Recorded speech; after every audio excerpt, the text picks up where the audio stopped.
Now it's time for perspective. And when talking about ceasefires in Sudan, it is difficult not to sound sceptical. There have been many since fighting there entered into its sixth week now. Hundreds of people have been killed and over 1 million have been forced to leave their homes, either internally or externally. Now, the new effort, though, has been agreed at talks in Saudi Arabia. It culminated on Saturday. It's due to come into effect tonight at 9:45 Khartoum time. The latest effort after days then of talks. It's due to last 7 days, and it will be enforced by a so-called ceasefire monitoring mechanism, according to a statement released from those talks. Well, joining us now is Andreas Krieg, who's a senior lecturer at the School of Security Studies at King's College in London. Thanks very much for joining us on the programme. As I said there, I mean, it's the next of a series of ceasefires that we've had announced between the regular army and the rapid support forces who are fighting in Sudan. It is difficult to not be a little sceptical, isn't it? Do you hold out any more hope this time around? Yes, good morning. I'm slightly more optimistic than the previous instances, just for the very simple reason that this time we have a very clear framework in place. We have that oversight committee that consists of the United States, Saudi Arabia, and representatives of both of the warring factions.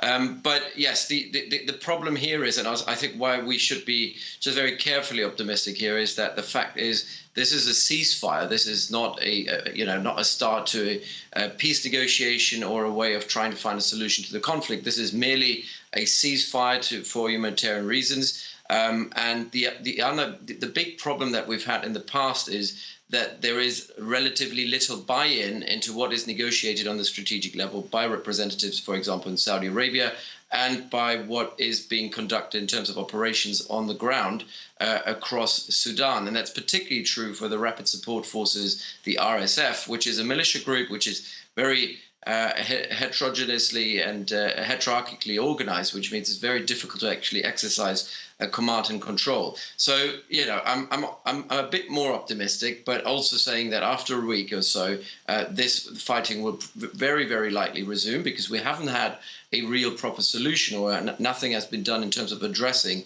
the root cause of the problem. So you would say that the reason that the previous ceasefires have broken down then is not necessarily because the overall authorities, if you like, of the two groups are not behind it, but it's impossible for them to control the troops on the ground. No, I mean, this is a war of attrition in the end of the day. Both sides are fighting each other with gaining very little ground. It's almost like a stalemate where both sides, one day the RSF might make some gains, the next day the Sudanese armed forces will make some gains. But it's a tit for tat that no side is really winning. So we're in that stalemate, which is not necessarily mutually hurting yet, because both sides still think and believe very, very strongly that they can win this war on the battlefield rather than around the negotiation table. But there is pressure from outside, the US pressure in particular. There's pressure from Saudi Arabia, who was a key broker and a key external ally for both the Sudanese army as well as the RSF. So there is some leverage that's been exercised over both of the parties. But the root cause of these two men not wanting to share power, both of them authoritarians in uniform, means that this fighting will likely continue, because the problem has not been resolved at all. And of course, that means that the people who are suffering are the people of Sudan. What's the latest you're hearing on how much people are suffering and where they're being affected? All over the country, obviously, but you can imagine that if war is being waged within Khartoum, within an urban environment, this inevitably is targeting civilians, even if there was ever any effort made to actually stop this, because in reality there is no effort made, what we can see from either side, to really to discriminately target each other. They're targeting civilian areas.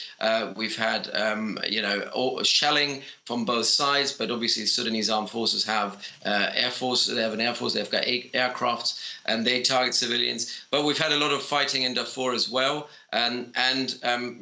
we have a man with Hemeti and the RSF who has a long track record of war crimes and even allegations of genocide in Darfur, who in the past has not shied away from actually using violence against civilians and committing all kinds of atrocities. So there's very little regard on both sides, I would say, for the life of civilians. So in the end of the day, the burden of this conflict is being borne not by those fighting, but by those on the sidelines, which are civilians. And the humanitarian crisis is getting worse by the day, and that's why I think this humanitarian corridor or ceasefire that we're looking at the moment is extremely important to allow external support to come into the country amid a at least for a week, amid a ceasefire and both warring factions not killing each other.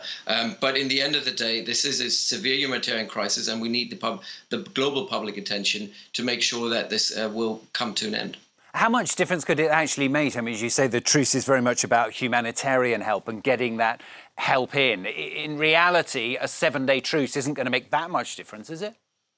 Not really, but it's a building block. It's about building confidence. If we see that this holds for 7 days, we can use this, or the international community, particularly the United States and Saudi Arabia, will use this to bring both of the warring factions together again to build upon this, allow them a little bit of fighting, and maybe present them with potential solutions, which at the moment I don't really see, because at the heart of this problem is, and I think this goes to the United States, that goes to the United Arab Emirates, Saudi Arabia, and also the UK, and because we've been kind of propping up two authoritarians in uniform who never wanted to share power, who never believed in civilian transition, and both of them obviously having quite extensive networks across the Horn of Africa, but also into the Gulf. The UAE in particular is a very, very interesting case study here, because they've been providing Hemeti with an infrastructure to get gold to market, providing him with mercenary support, infrastructure support, trade support, logistical support,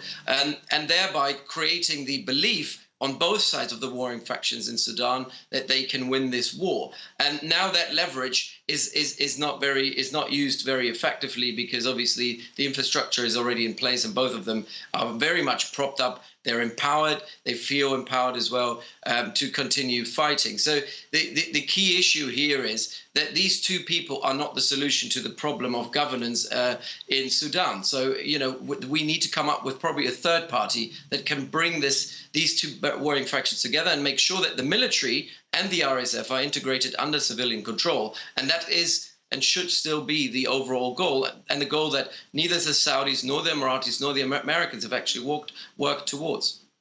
We're running out of time. I just want to ask you if you can sum up in 30 seconds. We've been told a lot that this war is not just about Sudan, that it could affect a much wider region. Why is that? Sudan is at the absolute crossroads ethnically between, the Arabs and sub-Saharan Africans. It's a crossroads between the Arab world, the Muslim world, but also between Asia and Africa. If you then look at the ethnic ties in Sudan, it's a multi-ethnic country. Ethnicities are, they are transnational. They go across borders. Obviously, there is South Sudan, which is immediately affected. Chad is affected. Ethiopia, Eritrea. Egypt is affected because we have got migrants going into Egypt. And for the Egyptians, Sudan has always been a major national security priority. So all of that together has immediate ripple effects across the region. And then, as I said before, we have all these Gulf countries being involved as well in Sudan, and having done so for quite a long time. So this is a regional conflict with ties to Libya and all across northern and eastern Africa. Great to hear your perspective today. Thank you very much for joining us on the programme. Andreas Krieg from King's College in London. Thanks a lot. Thank you.